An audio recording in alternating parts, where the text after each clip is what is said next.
사랑합니다 여러분, 큐티를 읽어드립니다. 윤한석 목사입니다. 반갑습니다. 잘 지내셨습니까? 자, 오늘은 묵상하는 시간입니다. 묵상은 하나님의 말씀을 우리의 마음속에 두고 그 말씀을 계속 어떻게 해요? 반복해서 되씹는 것이죠. 그러다 보면 어떻게 됩니까? 하나님의 음성이 내 귀에 들립니다. 그것을 하나님의 음성으로 받아들이고 오늘 하루를 살아가는 것입니다. 자, 11월이 됐습니다. 11월. 그래서 새롭게 큐티책이 나왔고요. 이걸 가지고 어떻게 해요? 올 한 해 끝까지 하나님의 말씀을 듣고 순종하는 삶을 살면 좋겠습니다. 자, 새로운 본문을 보도록 하겠습니다. 자, 오늘 우리가 받을 말씀은 디도서입니다. 디도서 1장 1절에서 4절까지 말씀.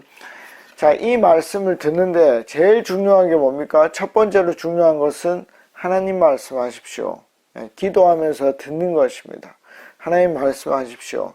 그렇게 하면 하나님의 음성이 주어집니다. 그런데 안 들린다는 거죠. 우리가 초보 때는 안 들리죠. 그래서 그때는 어떻게 한다? 6가지 방법을 제가 제시했습니다. 한 11주, 12주 동안 계속 제시를 했습니다. 요 앞에 보시면은 6가지 방법을 여러분들이 볼 수 있습니다. 자, 그게 뭐였냐면 첫 번째는 본문에 나타난 이 큐티 본문이 있죠. 그 본문에 나타난 하나님이 있습니다. 그리고 그 본문에 나타난 단어가 있습니다. 단어에 집중을 해보는 겁니다. 그 다음에 세 번째는 뭐였습니까? 솔직하게 이 본문 속에서 하나님 저는 그렇게 생각 안 하는데요. 하나님 그건 틀린 것 같습니다. 아주 솔직하게 원수를 사랑하라 이 말이 나왔습니다. 원수를 사랑하면 나만 손해인데요. 이렇게 솔직하게 해야 된다. 그런데 그 솔직한 큐티가 뭐죠? 1년, 2년, 3년, 20년이 지나서 하나님 원수는 정말 사랑해야겠습니다 라고 바뀐다면 그건 진짜 하나님 살아계시는 거죠. 그래서 솔직하게 해야 된다는 거예요. 솔직하게 하지 않으면 지금도 원수를 사랑할 수 있고 나중에 20년 뒤에도 원수를 사랑할 수 있으니까 하나님이 살아계실 필요가 없는 거예요. 자, 이게 무슨 말인지 여러분들이 이해하셨을 것입니다. 자, 그럼 네 번째는 뭡니까? 문단을 나눠보는 거죠. 의미 그룹을 짓는 것입니다. 오늘 디도서 1장 1절에서 4절인데 이게 한 문단일 수도 있고 또 뭡니까? 세 문단일 수도 있고 두 문단일 수도 있을 것입니다. 자, 그래서 여러분들이 한번 보시면 좋겠습니다.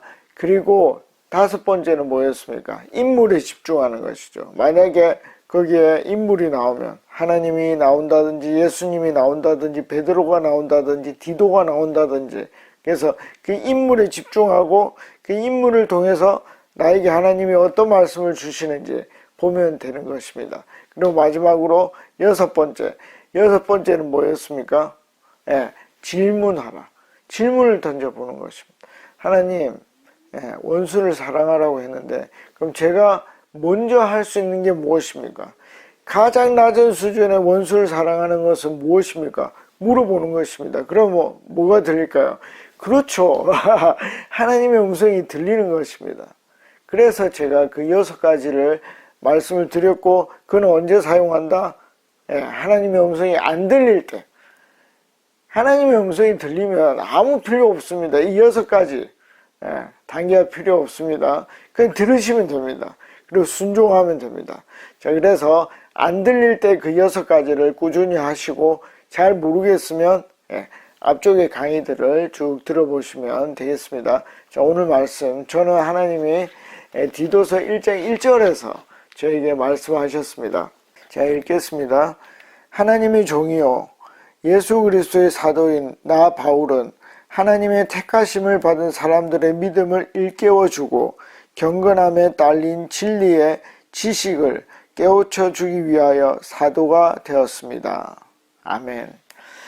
이게 이제 그냥 내용상 보면 이게 목사가 하는 일입니다. 목사가 하는 일이 뭡니까? 그 하나님의 택하심을 받은 이게 무슨 말이죠? 성도들에게 뭔가를 한다는 것입니다. 성도가 아닌 사람들은 뭘까요? 이걸 해봐야 아마 의미가 없을 것입니다. 왜요? 하나님이 그의 마음속에 믿음의 씨앗을 던지지 않았기 때문입니다. 그래서 목사가 뭐 하는가? 그들에게 믿음이 뭔지를 일깨워 주는 것입니다. 이게 믿음이다. 이게 믿음이다. 감옥에 갇혔을 때, 고난받을 때, 남에게 오해를 받을 때, 이렇게 하는 게 믿음이다. 가르쳐주고. 그러면 뭐가 수반돼야 되죠? 삶이 수반돼야 되겠죠. 그걸 하는 게 사도다 하는 것입니다. 그 다음에 경건함으로 나아가는데 뭐죠? 진리의 지식. 이건 하나님의 말씀의 지식이죠. 하나님의 말씀의 지식을 깨우쳐 알게 하는 것. 이것이 목사가 하는 일이다 하는 것입니다. 사도가 하는 일이다 하는 것이죠.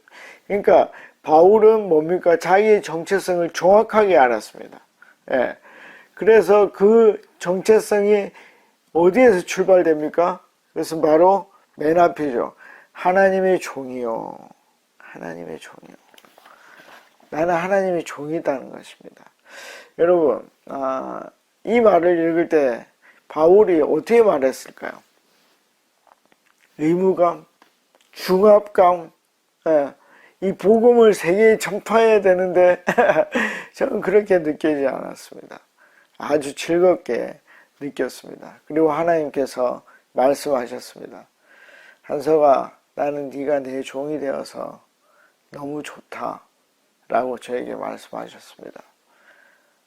참 고마웠습니다. 전 나이가 들수록 제가 별로 안 좋은 종이라고 생각을 하거든요. 근데 하나님께서 난 네가 내 종이 돼서 참 좋다. 저는 뭐라고 얘기했겠습니까? 하나님 저의 주인이라서 저 참 좋습니다. 라고 말씀을 드렸습니다. 여러분, 이게 왜 하나님의 음성이죠? 제가 어떻게 생각했다고요? 저는 별로 좋지 않은 종이라고 생각을 했습니다. 그러니까 저의 생각과 완전히 다른 논리의 말씀이 들린 것입니다. 그러니까 내가 평소 때 나는 진짜 좋은 종이야 이렇게 생각을 하면 좋은 종이 들리겠죠.